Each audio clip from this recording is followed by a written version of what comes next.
अस्सलाम वालेकुम guys, E4 edit YouTube channel में आप सब दोस्तों को वेलकम करते हैं। जैसा कि आप डेली हमारे यूट्यूब चैनल पे फ़ोटोग्राफी के टाइप की वीडियो आप देखते हैं, तो आज की वीडियो भी हम कुछ इसी रिलेटेड बनाने वाले हैं। आपको हमारी वीडियो पसंद आती है तो काइंडली लाइक कर दीजिए और चैनल को आपने ज़रूर सब्सक्राइब करना है। तो चलिए हम वीडियो को स्टार्ट कर लेते हैं। आज की वीडियो में हमने पोज कैसे लेना है और वीडियो को आपने बिल्कुल एंड तक देखना है, फिर ही आप सीख पाएंगे। सबसे पहले हमने कुछ इस तरह का पोज देकर हमने कोई भी फ़ोटो अपने मोबाइल से क्लिक करवा लेनी है। तो उसको जो है हम सादा फ़ोटो को कन्वर्ट करने वाले हैं इस फ़ोटो में, ठीक है। तो इस फ़ोटो को आपने किस तरह एडिट करना है, तो यही हमारा आज का टॉपिक है। सबसे पहले आपने पिक्सआर्ट एप्लीकेशन डाउनलोड करनी है और जो फ़ोटो हमने क्लिक की है उसको हमने पिक्सआर्ट एप्लीकेशन में सबसे पहले हमने ओपन कर लेना है, ठीक है। तो ये कुछ इस तरह की सादा फ़ोटो है। इसी फ़ोटो को हम इस तरह एडिट करेंगे जैसे आपने DSLR को पकड़ा हुआ है। सबसे पहले हमें इसमें DSLR की जो PNG फाइल्स हैं आपने गूगल से जाके डाउनलोड कर लेनी है। तो उसको हम फुल इधर एडिट करके आप जिस तरह स्टेप बाय स्टेप आपने देखना जिस तरह मैंने इसको एडिट किया है, तो फिर ये आपको समझ आएगी कि हम नवीद भाई ने किस तरह फ़ोटो को एडिट किया है।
काफ़ी सारे दोस्त नीचे से कमेंट कर रहे होते हैं कि आप लाइटरूम की जो ऐप रिसेंट हमें किस तरह डाउनलोड करें, हम किस तरह डाउनलोड करें।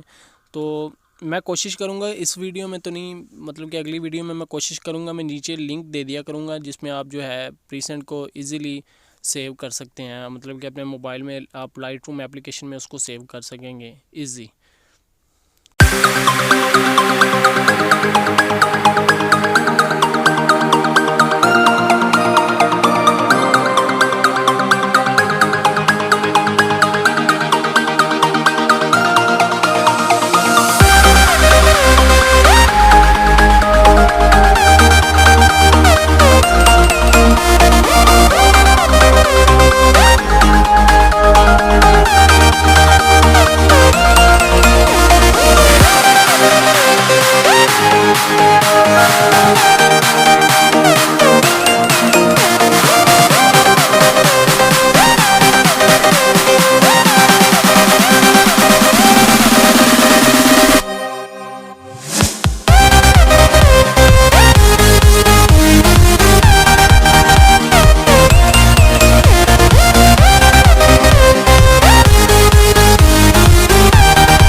उम्मीद है कि आज की वीडियो आपको बहुत पसंद आएगी। हमारी फ़ोटो जो है कुछ इस तरह नज़र आती है, तो बिल्कुल रियल लुक पेश कर रही है।